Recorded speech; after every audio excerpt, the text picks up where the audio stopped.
What's up, guys? Welcome to Multiverse Harry. We've got something special today. Rebekah Mikaelson found Harry bleeding in cupboard at age 5 and refused to leave him behind. Don't forget to like and subscribe. Let's dive in. Chapter 1. The cupboard under the stairs. The thing about Surrey was that it smelled of cut grass and suppressed rage in equal measure, and Rebekah Mikaelson had been alive long enough to know that particular combination never ended well for someone small. She had not intended to stop in Guildford. She had not intended to be in Surrey at all. The plan, such as it was, and she had learned in the last 2 centuries that plans were mostly just lies she told herself to justify moving, had been London, specifically a hotel in Mayfair with a bartender she remembered fondly from 1987, who would certainly not still be there, but whose replacement might be interesting. And the motorway had done something strange, not strange by the world's accounting, by hers. The pull was old and specific, the kind she associated with Elijah's compulsions or Klaus's manipulations, a nudge at the base of her skull that said this exit, this road, this particular street of identical houses with the calm insistence of someone who expected to be obeyed. She had pulled off the M3 out of curiosity rather than compliance. Rebekah Mikaelson was a great many things, most of them terrible, but she had never in 1,000 years been obedient. Privet Drive, Little Winging, Surrey. The sign was cream with brown lettering. The houses were semi-detached and absolutely, forensically identical, each one in a private war with its neighbors to be slightly more immaculate than the next. The gardens were trimmed to a militaristic precision. The cars in the driveways were clean. Everything was aggressively, defiantly fine. She parked the Aston Martin she'd borrowed in Guildford. The owner wouldn't miss it until morning, and by then it wouldn't matter, and sat for a moment with the engine off. The pull was coming from Number 4. Number 4 had a garden gnome. She found she resented it on principle. The street was 3 in the morning quiet. Not peaceful, quiet was not peaceful. She had learned that in enough sieges and enough after battles to know the difference, just still in the way of things holding their breath. A fox crossed the road 10 meters ahead of her without looking up. The sodium lamps threw orange halos on wet pavement. It had rained earlier. She could smell it in the tarmac, that particular English July smell of heat meeting water too briefly to do any good. The front door of Number 4 was locked, which took her approximately 2 seconds to resolve. Inside, carpet, magnolia walls, a stairs-end hallway that smelled of air freshener and resentment. A large framed photograph of a red-faced man and a horse-faced woman, and a boy the approximate size and density of a small boulder. She glanced at it and moved on. The kitchen, dishes drying on a rack, a cup with "World's Best Dad" printed on it in letters that seemed to be working very hard. A calendar on the wall marked with dentist appointments and school events and absolutely nothing else, which told her everything she needed to know about what kind of house this was. The pull brought her back to the hallway, to the cupboard. She looked at it. The door was small, child-sized, really, set into the space beneath the staircase with a latch that required no key and a bolt that required 2 hands to slide. It had been bolted from the outside. There was a cat flap cut into the bottom of the door, and through the cat flap came, very faintly, the wet copper smell she had spent 1,000 years learning to catalog precisely. Blood. Not much of it, but fresh. Rebekah crouched in front of the cat flap and lifted it with one finger. Inside, darkness, the darkness of a space that had never been given a window. She could see perfectly well in it, as she could see in any dark. Her eyes found the thin mat on the stone floor, the single blanket that had been washed so many times it had gone from whatever color it started as to a uniform surrendered gray. A shelf above with a broken toy soldier and a shoe, a hook on the door with nothing hanging from it, and a child. He was sitting against the back wall with his knees drawn up and his arms wrapped around them, forehead pressed to his kneecaps. He was so still that for a half-second her brain did the thing it did sometimes with sleeping things, the automatic predator's calculus of alive or not.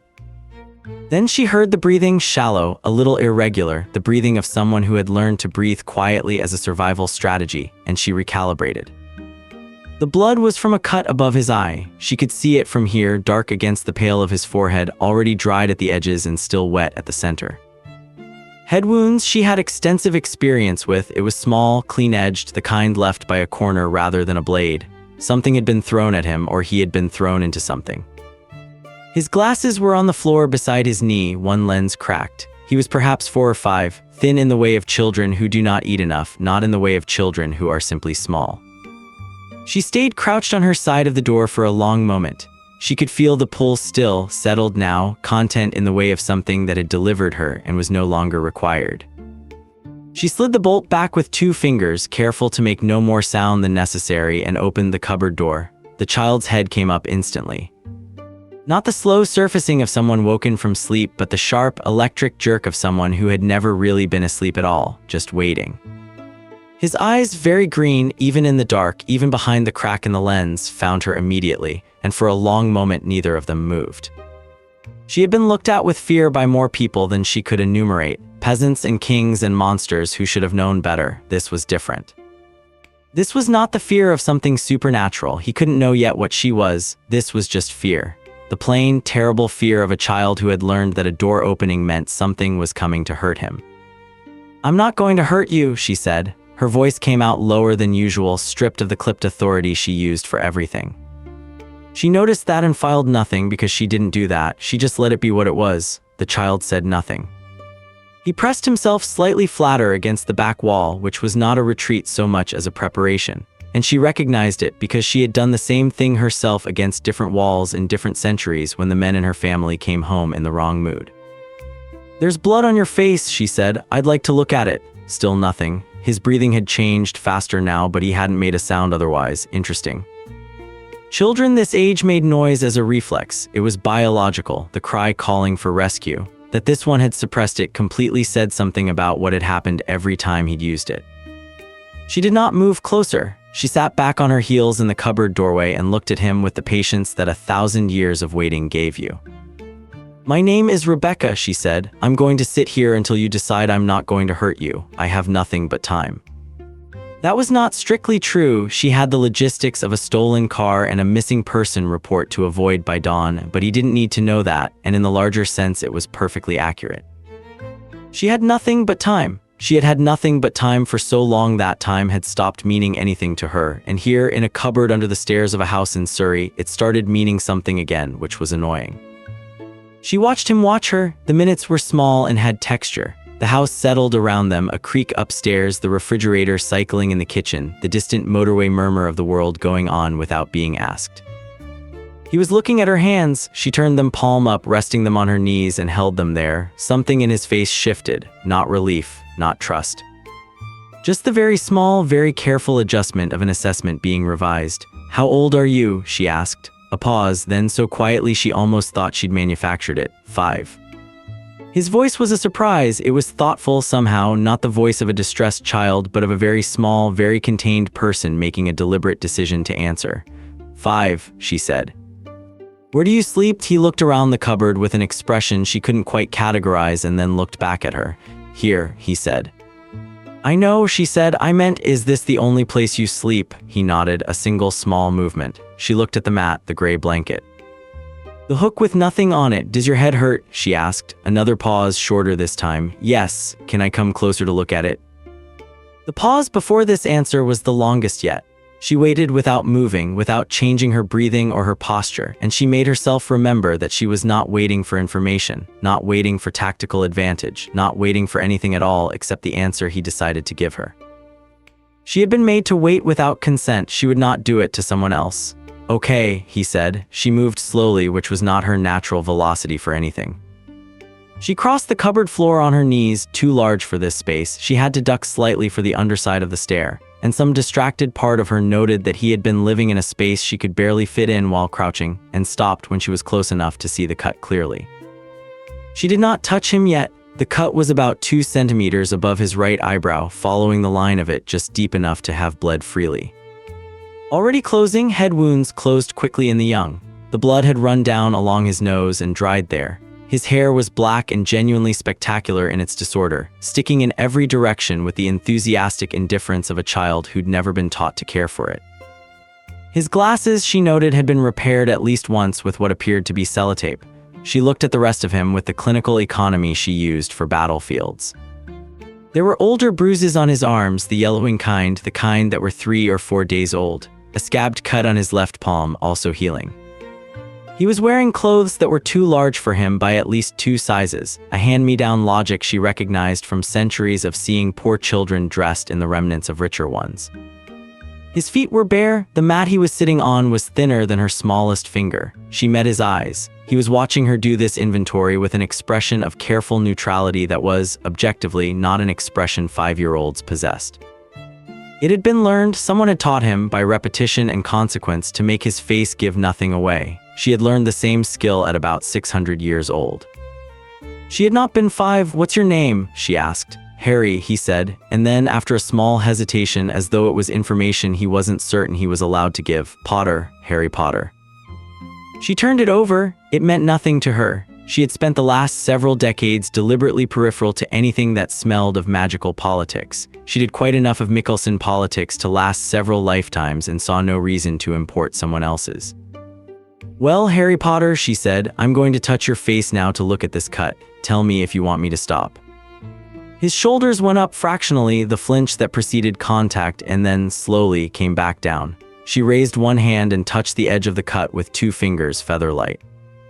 He stayed absolutely still. She pressed the skin very gently around the wound, not deep enough to need stitches. It would heal in a few days without them.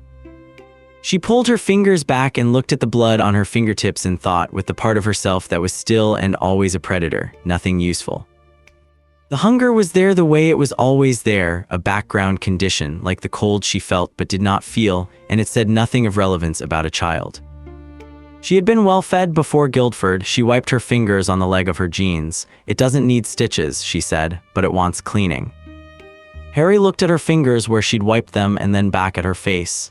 "You can see in the dark," he said. It was not a question, it was a 5-year-old's very precise observation, stated as fact. "Yes," she said, he considered this. "Are you a monster?" The word arrived without malice, without even much fear. He said it the way he might say, "Are you a teacher or are you from the council?" The way children asked direct questions because they hadn't yet learned that direct questions made adults uncomfortable.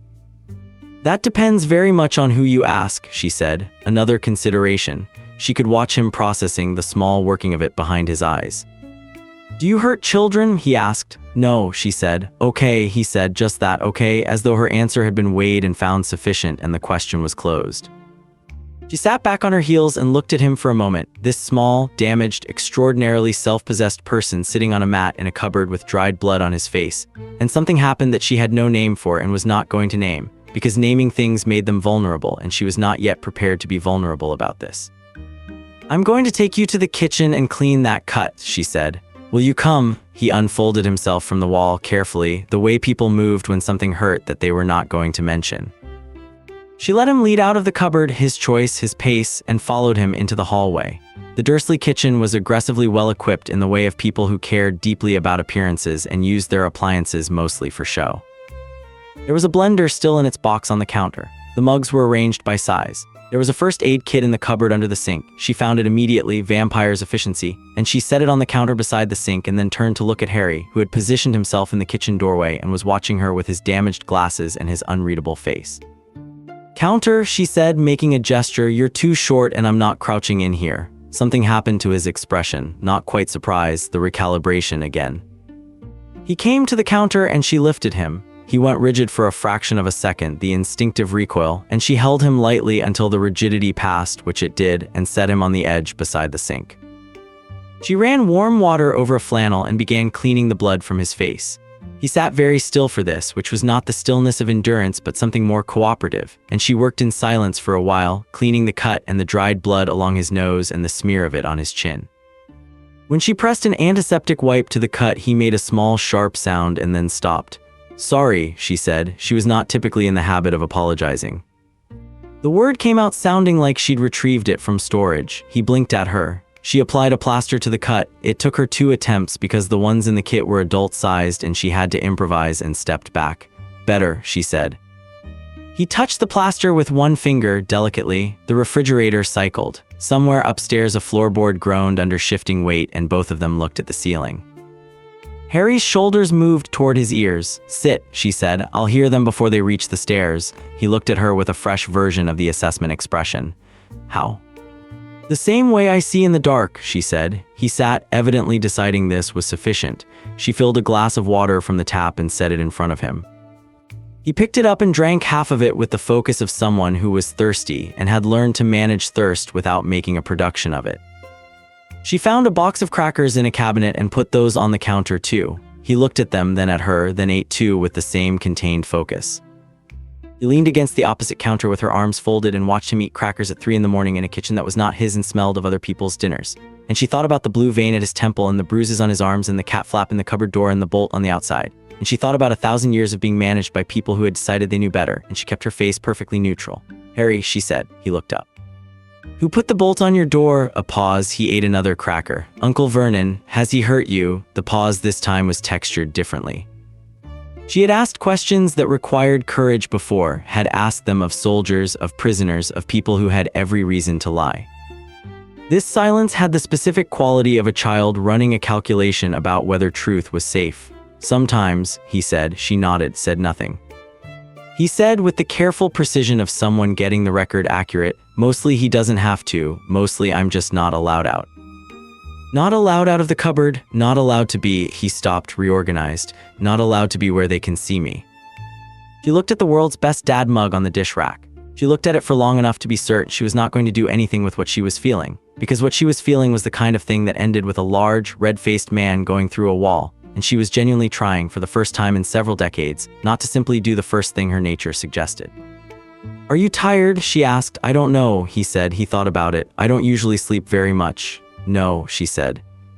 The house made the noise of a person getting up to use the bathroom, the particular creak and shuffle of it, and Harry's hands tightened on the glass of water.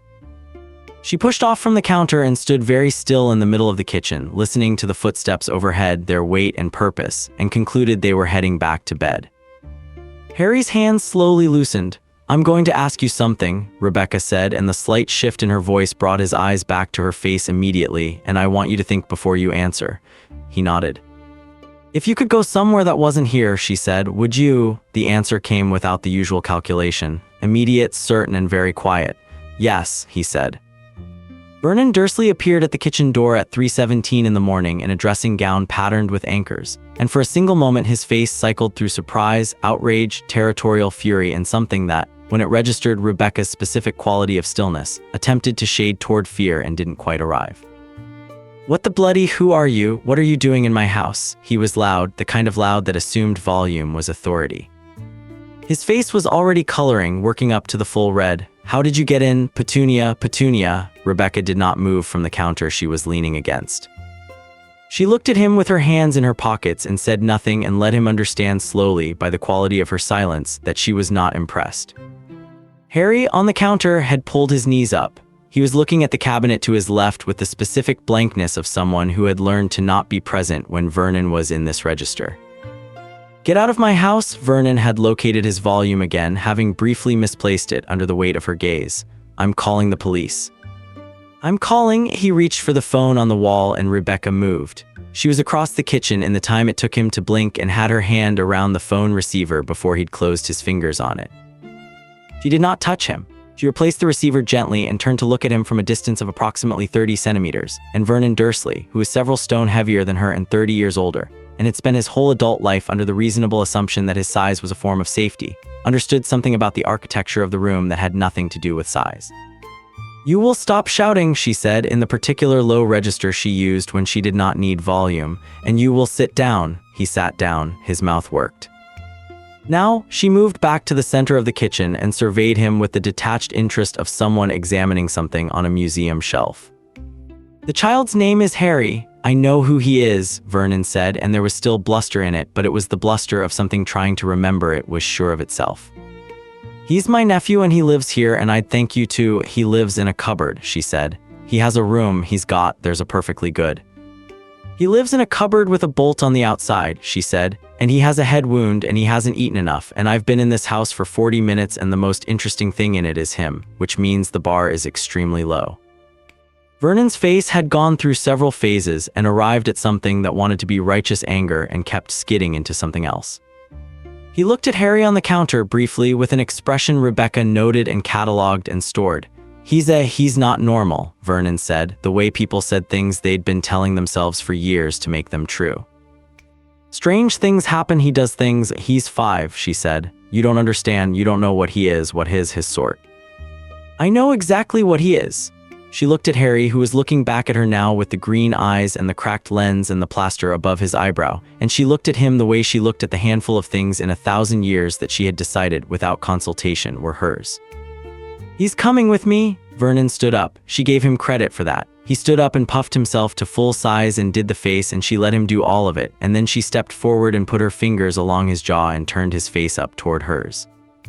"Listen to me," she said. It was not a request. Compulsion ran through the words like a current through water, effortless and total. She watched his eyes go smooth and receptive. "Harry is leaving this house tonight. In the morning, you will remember that he went to live with a distant relative on his mother's side. You will tell anyone who asks exactly that. You will feel relieved." She held his gaze until the compulsion took full root and then stepped back. He sat back down at the kitchen table. His eyes were clear and slightly blank, and he looked at the table in front of him with the peaceful expression of a man whose problem had been solved. Petunia Dursley appeared in the kitchen doorway in a nightgown, took in the scene, and opened her mouth. "Your husband will explain in the morning," Rebekah said. "Go back to bed." She watched Petunia's eyes go smooth, watched her turn and go back upstairs without another word. She had been told by various people over the centuries that compulsion was the most unethical of her abilities. She had never particularly argued the point. She had also never lost much sleep over it, and she did not intend to start tonight. There were degrees of thing, and she had seen the bolt on the cupboard door, and the degrees were clear. She turned back to Harry. He had watched all of this from the counter with an expression of careful, thorough attention. He looked at his aunt disappearing up the stairs. He looked at his uncle sitting peacefully at the kitchen table with no more threat in him than a bag of flour. He looked at Rebekah. "What did you do?" he asked. "Made them manageable," she said. "Can you get dressed quickly?" He considered. "I don't have very much. That's fine." He slid off the counter, landed without sound. The automatic care of someone who'd learned that sound was a liability, and padded out to the hallway. She heard him go into the cupboard, heard the small sounds of someone gathering the entirety of their possessions in the dark. It did not take long. He came back with a backpack that had been repaired with packing tape in at least 3 places. It had a picture of a rocket ship on it that was mostly worn away. "Ready," he said. She looked at him. Backpack, broken glasses, plaster above the eye, bare feet. "Shoes," she said. He went back to the cupboard, came back with shoes that were also too large. "Ready," he said again. The Aston Martin was parked 2 houses down. The street was still doing its 3 in the morning stillness, and Harry walked beside her on the pavement with his backpack and his overlarge shoes and made no more noise than a cat. She opened the passenger door and he got in and sat with the backpack on his lap and looked at the dashboard with the expression he used for new information. She got in, started the car, and pulled out of Privet Drive. For a while there was nothing but the motorway and the orange-lit dark and the sound of the engine. "Where are we going?" Harry asked. "I'm thinking," she said. He accepted this and looked out the window. She could see his reflection in the glass, faint, overlaid on the passing lights, the face of a child who was not crying, not asking questions he decided she'd answer when she was ready, watching England go past in the dark with those old, careful eyes. She was 1,000 years old. She had survived her own family's violence in every form that violence could take. She had loved people and lost them and caused both and kept going because that was what she did, because that was what she was built from. She did not have a plan for this. She had made the decision in the cupboard, and then in the kitchen, and then in the doorway, and each repetition of it had been the same decision, and she had made it the same way each time, not with calculation, not with strategy, but with the specific certainty of "I will not leave him here," and certainty had never required a plan. She took the M3 junction without particularly deciding to. Edinburgh was a possibility. Edinburgh was north and away, and she knew people there who owed her things, which was how she organized most of her existence. Harry had fallen asleep somewhere around Junction 7. He'd leaned against the window glass with his backpack still in his arms and gone under so quickly, so completely, that she recognized it as the sleep of profound exhaustion, the sleep of a body that had been waiting for something and finally, for reasons it couldn't name, decided it was safe enough to stop waiting. She drove. The sky ahead of her was doing the preliminary work of dawn, a gray going pink along the horizon, and the motorway was thin with early lorries and the occasional taxi. And beside her was a sleeping 5-year-old with a plaster on his face and an old backpack and the absolute terrible trust of someone who had decided she was not going to hurt him and had, therefore, simply gone to sleep. She had been right when she told him she had nothing but time. She adjusted the heat in the car so it was warmer on his side without looking away from the road and drove north toward the lightening sky. Chapter 2. The men who come after Edinburgh in August smelled of rain and old stone and fried food, and Rebekah had developed, over 3 weeks, a complicated relationship with all 3. The flat was above a fishmonger on the Canongate, which meant it smelled of the sea in a way that was either charming or suffocating depending on the hour. Fishmonger was a man named Alastair who was 73 and deaf in one ear and had rented her the flat without a lease or a reference check because she had paid 3 months upfront in cash and smiled at him in a way that did not require compulsion, which she felt deserved some acknowledgement as personal growth. The flat itself was narrow and tall, 2 stories above the street, with windows that looked out onto the Royal Mile and let in the particular Edinburgh light that was never quite warm enough but tried its best. There was a bedroom, a small sitting room, a kitchen, and a bathroom with a shower that produced hot water for exactly 8 minutes before losing conviction. She had established these 8 minutes empirically because Harry needed to be told how long he had, because the first time she'd put him in the shower without telling him anything he'd been done in 90 seconds and come out with soap still in his hair. She was learning the logistics of a child the way she had learned everything across a millennium, by doing it wrong first and adjusting. She had bought him clothes in the right size, which had involved standing in a Marks & Spencer in Edinburgh for 45 minutes while a sales assistant tried to be helpful and Rebekah tried to remember what children wore in the current century. The clothes were plain, functional, sized correctly. Harry had looked at them with the expression she was learning to read as genuine surprise dressed as neutrality and had put them on without ceremony and not mentioned his old oversized things again. She had replaced the glasses. An optician on Princes Street, a Saturday appointment, the optician measuring and checking with professional cheerfulness while Harry sat in the chair with his feet not touching the ground and answered every question with minimum viable words. New prescription, new frames. He had chosen round ones. She wasn't sure why she'd given him the choice, but she had, and he'd pointed at the round ones without hesitation. And when he put them on and the world sharpened for him, he blinked several times and then looked at her and not said anything, but she'd seen it, the fractional adjustment of his expression that meant something she was still learning the name of. She had bought a bed for his room, an actual bed with a proper mattress which she'd assembled incorrectly on the first attempt and correctly on the second. He had stood in the doorway watching both attempts with his arms folded and had said nothing until she'd finished, at which point he'd said very quietly, "It's good."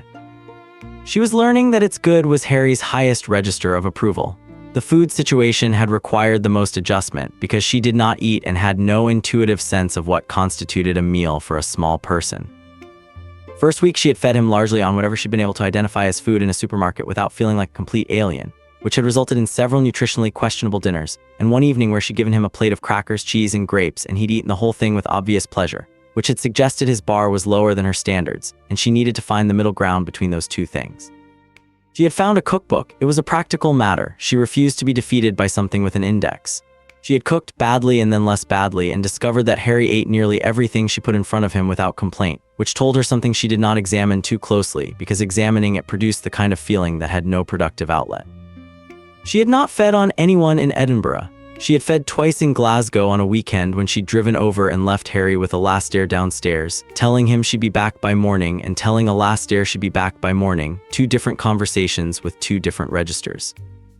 Harry had been awake when she'd come back at 5:30, sitting at the kitchen table with a glass of water, not visibly distressed, just awake. "You were gone," he said. "I told you I would be," she said. He had nodded, the small single nod, and gone back to bed. She had stood in the kitchen for a while after that. The letter arrived on a Tuesday. She heard it before she saw it, the specific sound of something arriving through a mail slot that was not the regular thump of the Royal Mail but a softer sound, the sound of a thing that had been guided. She was in the kitchen. Harry was in his room. She could hear him, the particular pattern of sound that meant he was building something with the blocks she'd bought him, which he was too old for technically, but had taken to with the focused intensity of someone making up for lost time. She went to the front door. The envelope was on the mat, cream-colored, thick-papered, and addressed in green ink. Mr. H. Potter, the flat above the Fishmonger, Canongate, Edinburgh.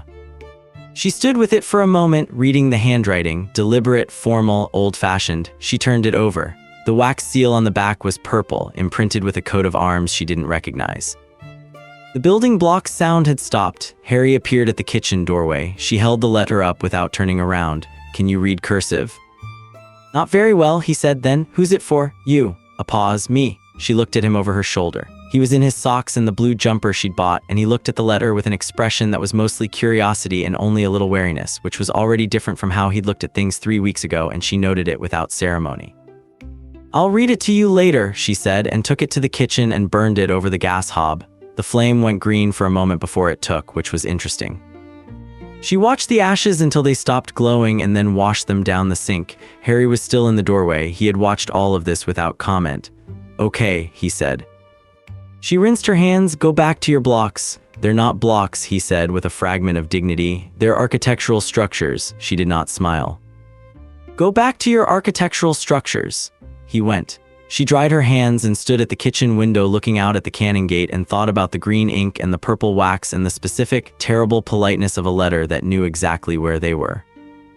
3 more letters came over the following 5 days. She burned them all. On the 6th day, an owl arrived. She had heard of owls as a delivery system. She had been peripheral to the magical world long enough to know its infrastructure even if she'd avoided its politics, and she regarded the tawny owl on the kitchen windowsill with the evaluative calm she brought to most things. It had a letter attached to its leg and was looking at her with the professional inscrutability of the postal service. Harry, who had been eating toast, looked at the owl and said nothing. This was his system: receive new information, process new information, wait until he had sufficient data to have a response worth having. She opened the window. The owl extended its leg. She removed the letter, which was on the same cream paper, and the owl immediately departed without ceremony. She approved of its work ethic. She turned the letter over. Same seal, same green ink. She opened it this time. "Dear Miss Mikaelson, I believe we have a mutual interest in the well-being of young Harry, and I would appreciate the opportunity to discuss it at your earliest convenience. I assure you that I come only with the intention of conversation. I will arrive Thursday at 2 o'clock with your permission or without it, though I hope very much for the former. Yours sincerely, Albus Dumbledore." She read it twice, set it on the table. Harry had finished his toast and was watching her with the green eyes. "Someone's coming Thursday," she said. "Who?" "A man who thinks he's in charge of you." Harry turned this over. "Is he?" "No," she said. Harry ate the last corner of his toast. "Okay." Thursday arrived with the particular Edinburgh rain that was less rain and more a general atmospheric dampness, as though the air had decided to be wet but couldn't commit to the logistics of actual precipitation. Rebekah had sent Harry to Alastair's at noon with instructions to stay until she came for him, and had spent the intervening 2 hours cleaning the flat, which she recognized as a displacement activity and did anyway. At 2 o'clock exactly, there was a knock at the door. She had expected the knock to feel significant, and it did not. It was just a knock.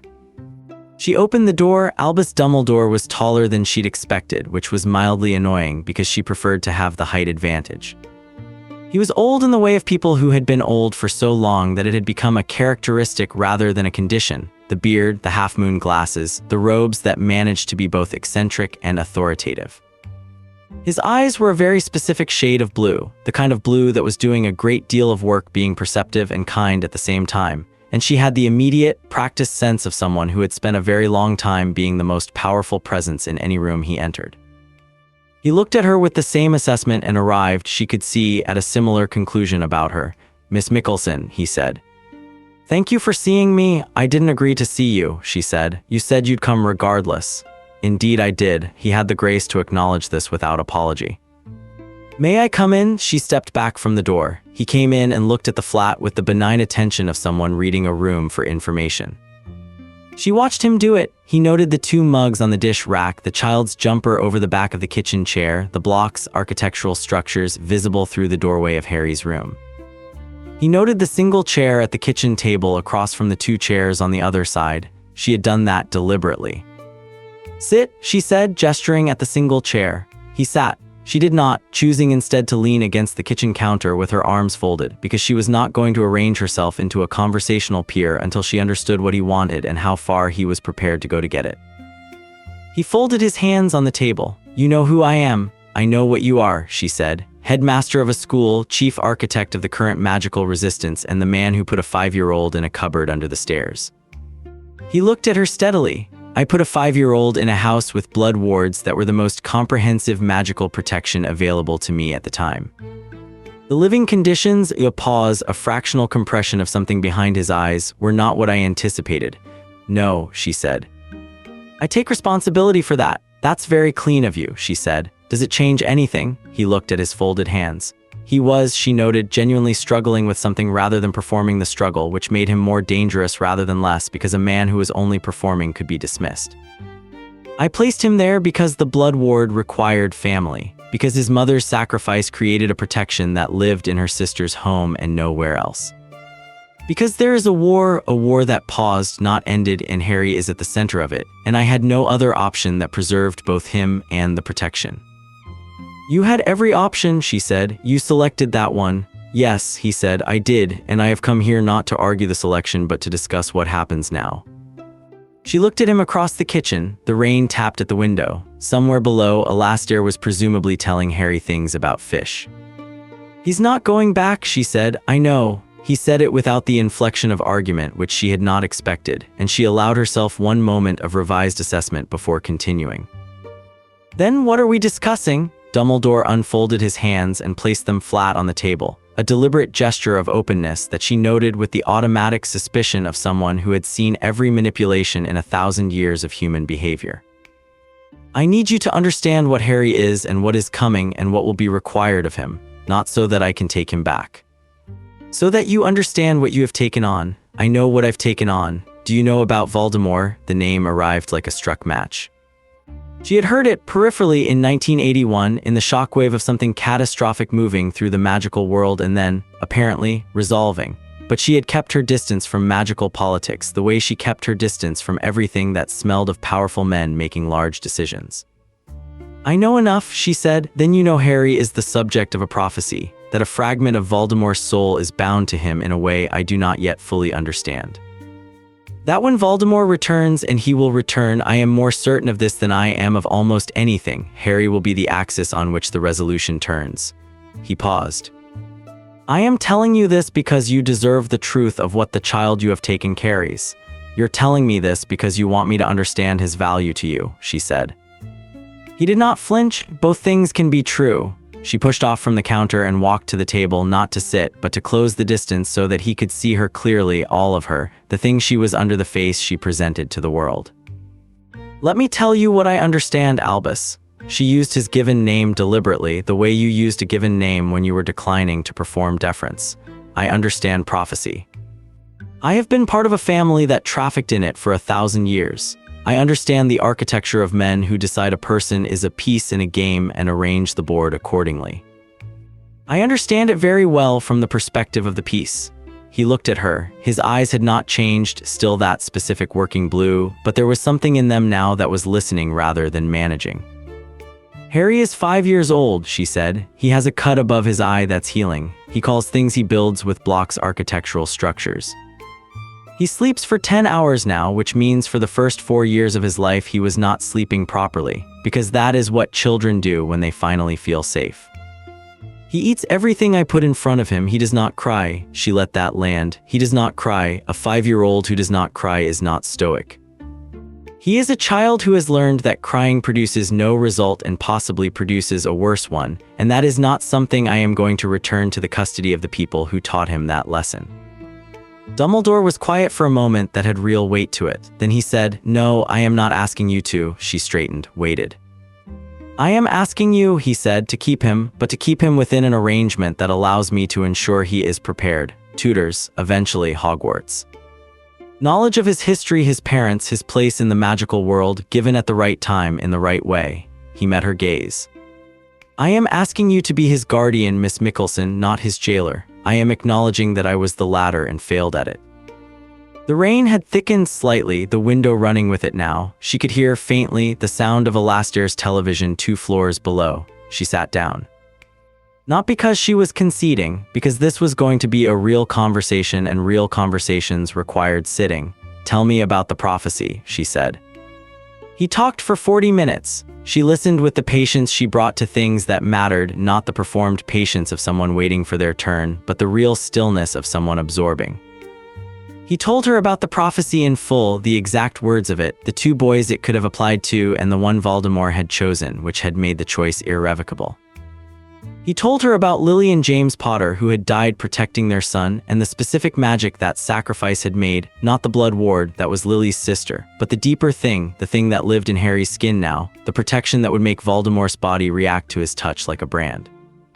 He told her about Horcruxes with the careful specificity of someone who had been sitting with terrible knowledge for a long time and had learned to carry it without showing the weight. He He told her he suspected one existed in Harry without being certain and that he was researching how to address it without, and here his voice did something that she registered, without destroying the boy in the process. She waited until he had finished. "You're asking me to raise him for the war," she said. "I'm asking you to raise him," he said. "The war is a fact that already exists. I would rather he be raised with someone who has made a genuine choice to protect him than managed by an institution that sees him as an asset. I have made enough strategic choices. I am trying at this late stage to make a different kind." She looked at him. She was very good at identifying lies. 1,000 years of them improved the calibration, and what she could identify in him was not the absence of manipulation, because he was incapable of the absence of manipulation. It was too structural, too built into how he thought. What she could identify was genuine grief alongside the strategy. A man who had made a decision he believed in and had been wrong about its consequences, and was sitting with that in the only way available to him, which was to try to do better now. She had known men like that. She had also known what they were capable of when the strategic necessity came back around. "Here is what I will agree to," she said. "Harry stays with me. He will not be managed, not be scheduled, not be told what he is until he's old enough to carry it without it crushing him.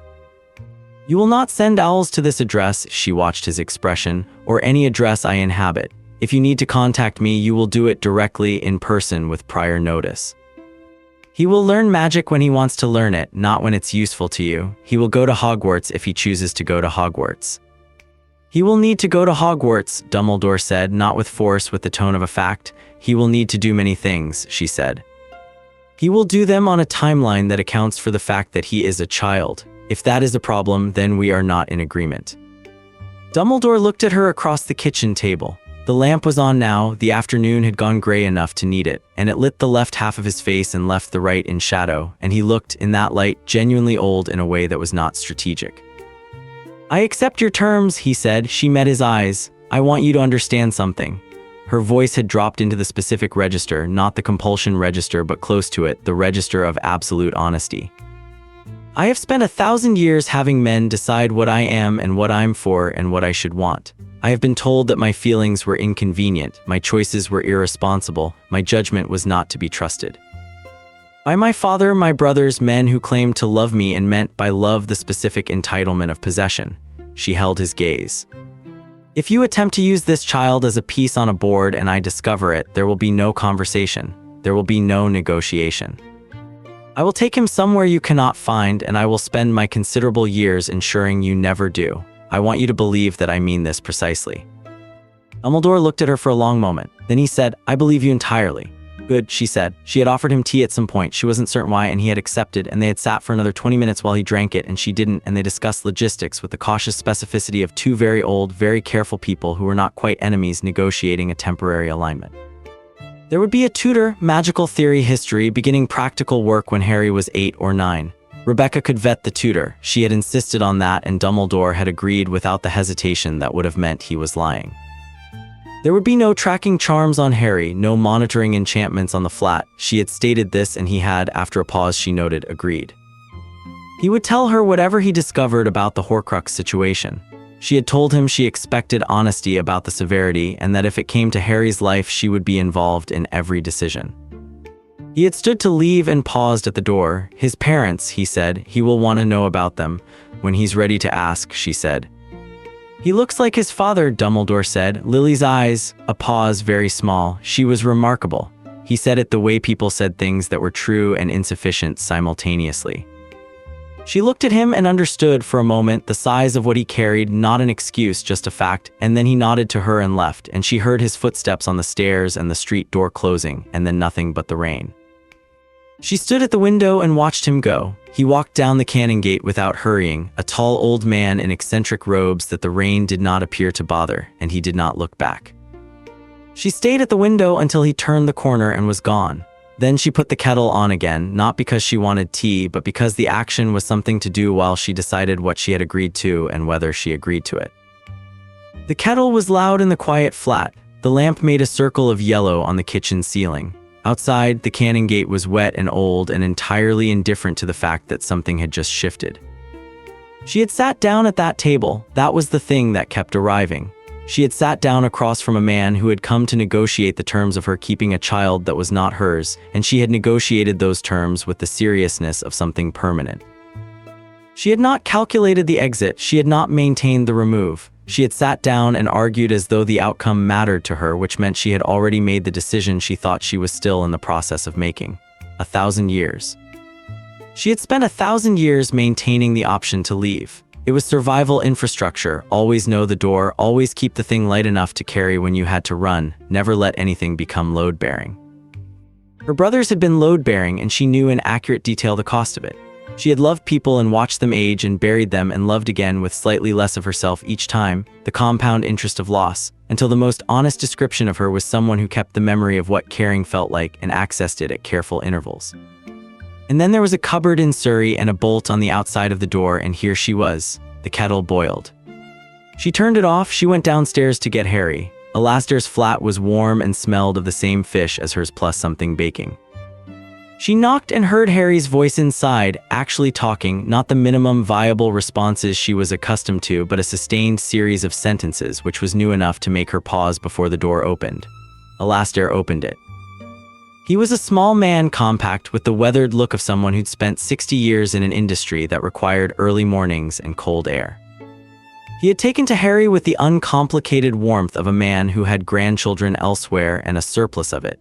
He looked at Rebekah now with the expression he used when he'd observed something he thought she should know about. She stepped into the hallway. Harry was at Alastair's kitchen table with what appeared to be every spice jar from the cabinet arranged in a complicated pattern. "He's been explaining something to me about architecture for 40 minutes, Alastair said, low enough that it was for her. "I have not understood most of it, but it's been very interesting." She looked at Harry, who had not yet noticed her. He was arranging the spice jars with the focused intensity of someone working out a structural problem, narrating it to Alastair in the quiet, certain voice he used when he wasn't worried about whether he was taking up too much space. She watched him for a moment. "Harry," she said. He looked up. Something in him shifted, not the old fear alert, not the flinch, but the specific recalibration of someone whose day had been one thing and had just become another. "Is the man gone? Yes. Was he bad?" She thought about this with the honesty she'd decided, somewhere on the M3 3 weeks ago, she was going to bring to every question he asked her. "He's complicated," she said. "He's not going to take you anywhere." Harry looked at the spice jars. Then he began putting them back, careful about it, returning them to the positions he'd found them in. Alastair was watching this with the expression of a man making a benign assessment of the people in front of him. He said to Rebekah, in the tone of someone who had decided this was his business whether or not he'd been invited, "He's a good boy." "I know," she said. The evening proceeded with the ordinary texture of their evenings, which was still surprising to her because she had not, until 3 weeks ago, had evenings with texture. Harry ate pasta, which she had cooked correctly this time, and sat across from her at the kitchen table and ate with the focus he brought to food without being ravenous about it. The middle stage between the starvation focus of the first week and something she was tentatively identifying as comfort. She was reading the television guide. She had bought the television because Harry had looked at the one in Alastair's flat with an expression that she had correctly identified as "I have never been allowed to watch this." And because she had looked at the television listings and found approximately 4 things worth watching a week, she had bought the television guide and was treating it as a planning document. "There's a program about volcanoes on Saturday," she said. "BBC 2, Harry looked up from his pasta. "What time?" 7, he went back to eating. "Then can we watch it? That's why I'm telling you." He ate another forkful. The rain was still at the window, the Edinburgh rain that had been at the window all day, and the lamp was on, and the television guide was a domestic object that had no business being in the hands of a 1,000-year-old apex predator, and she was reading it with genuine attention. "Rebekah," Harry said. "Will you tell me about my mum and dad?" She put the television guide down. He was looking at her with the green eyes and the round glasses and the expression that meant he had been thinking about asking this for some time and had decided now was when he was going to do it. He was not braced, he was not doing the old flinch preparation. He was just looking at her and waiting. She had known this was coming. She had thought about it in the intermediate hours, the quiet hours, and she had made some decisions about how honest to be and then revised those decisions because she had told herself she was going to bring honesty to his questions, and she meant it. "Your mother's name was Lily," she said. "She was, from what I understand, she was extraordinary. She was a witch who was not born into a magical family, which in that world is a distinction people care about, and she was better at magic than most people who were."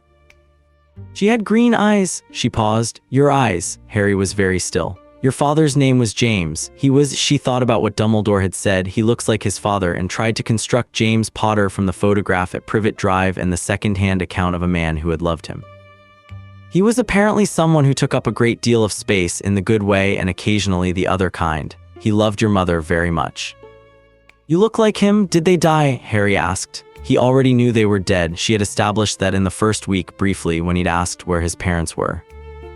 She told him they'd died when he was very young, and he'd nodded the single nod and not asked more, and she'd waited for the more, and here it was. Yes, she said. How? There is a person, she said carefully, because she had thought about how to do this, and careful was right, who did a great deal of harm in the magical world.